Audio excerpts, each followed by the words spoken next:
समंदर की पाताल तक तो शायद कोई पहुंच गया हो, लेकिन माँ के प्यार का किनारा आज तक किसी को नहीं मिला। माँ जब बोलती है तो उसके लहजे में जिब्रील बोलता है। माँ जब मुस्कुराती है तो लगता है जन्नत की सारी कलियां खिल उठी।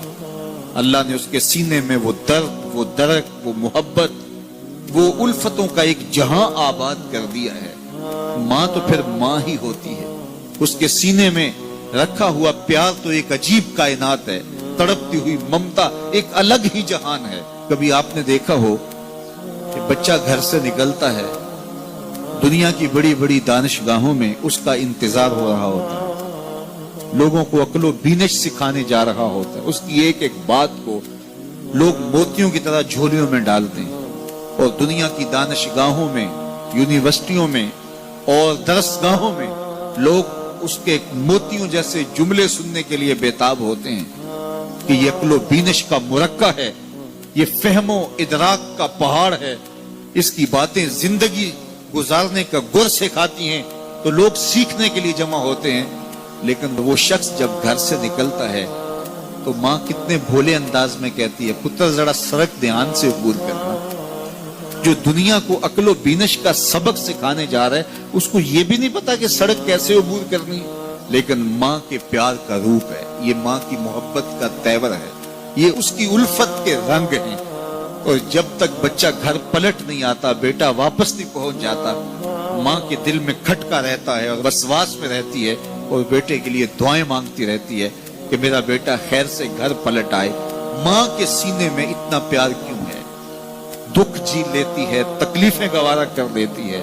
गरीब माएं तो बेटों और बेटियों का पेट पालने के लिए किसी के घर के बर्तन भी मांजने पड़े तो इससे भी गुरेज नहीं करती। तकलीफें सह लेती हैं, अजियतें गवारा कर देती हैं, लोगों की गुलामियां कबूल कर लेती हैं। माएं अपनी औलाद के लिए क्या कुछ नहीं करती। माँ को अपनी औलाद से इतना प्यार क्यों है? एक ही जवाब है, इसलिए कि माँ ने औलाद को जन्म दिया है। मेरे जुमले को दिल के कानों से सुनना। जिस माँ ने जन्म दिया है वो इतना प्यार करती है, तो जिस रब ने खलक किया है वो कितना प्यार करता है। जन्म देने वाली के प्यार का ठिकाना कोई नहीं, तो जो खलक करने वाला है उसके प्यार का अंदाजा कौन कर सकता? तो माँ गवारा नहीं करती कि मेरा बेटा भूखा रहे, तकलीफ में रहे, बेटा भूख में तड़पे, तो माँ बेचैन हो जाती है। तो जो 70 माओं से ज्यादा प्यार करता है, उसने कैसे गवारा कर लिया कि मेरा बंदा भूखा रहे? सहरी का खाना खाया है, कड़कती दोपहर है, बरसती गर्मी है, जुबान पे पिपड़ी जम गई, हलक खुश्क हो गया, खाने के लिए पीने के लिए सब कुछ मुयस्सर है, लेकिन कहा नहीं एक घूंट भी नहीं लेना। वुजू करते भी एहतियात करना है, हलक से नीचे कोई कतरा उतर ना जाए, कुछ खाना भी नहीं। 70 माओं से ज्यादा प्यार करने वाले रब ने ये कैसे गवारा कर? इस मसले को समझने के लिए फिर दोबारा माँ की आगोश में आना पड़ेगा। बेटा बीमार हो गया, माँ डॉक्टर के पास ले गई, उसने दवा तजवीज की, सिरप लिखा, वो कड़वा था, बेटा पीता नहीं। माँ ने जबरदस्ती उसको लटा लिया, उसका हलक खोला, मुंह खोला, उसमें कतरे सिरप के टपका रही है। बच्चा चीखता है, रोता है, लेकिन जूजू वो कतरे हलक से नीचे उतरते जाते हैं, माँ के चेहरे पे तमानियत आती जाती है। क्या माँ सफाक हो गई है? नहीं। माँ की ममता छिन गई? नहीं। वो जो बेटे की आंख में आंसू नहीं देख सकती थी, वो तड़पते हुए बच्चे को देख के मुतमईन क्यों है? क्या माँ की ममता रुखसत होगी? जवाब नहीं। तो फिर क्यों माँ इतनी खुश है? कहा बेटा नहीं जानता, माँ जानती है।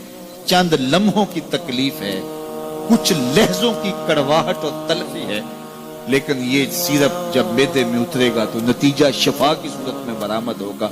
माँ की निगाह इस कड़वे सिरप पे नहीं, माँ की निगाह नतीजे पे है। कहा 70 माओं से ज्यादा प्यार करने वाला रब तुम्हें बहुत प्यार करता है, लेकिन भूख और प्यास इसलिए गवारा करवाई जा रही है, लअल्लकुम तत्तकून। इसका नतीजा तकवे की सूरत में बरामद। तुम्हें इत्तिका की दौलत मिलेगी, तुम तकवे का नूर पालोगे। इसलिए महीना एक मौका है, एक फुर्सत है। हम इस फुर्सत को गनीमत जाने और अपने नफ्स को काबू में करें। रोजा हमें बहुत कुछ सिखाता है, इससे वो सब कुछ सीखें और अपने मन को संवारने की कोशिश करें। तो जब हम तकवे की दौलत पालेंगे तो रोजे का मकसूद हासिल हो जाएगा।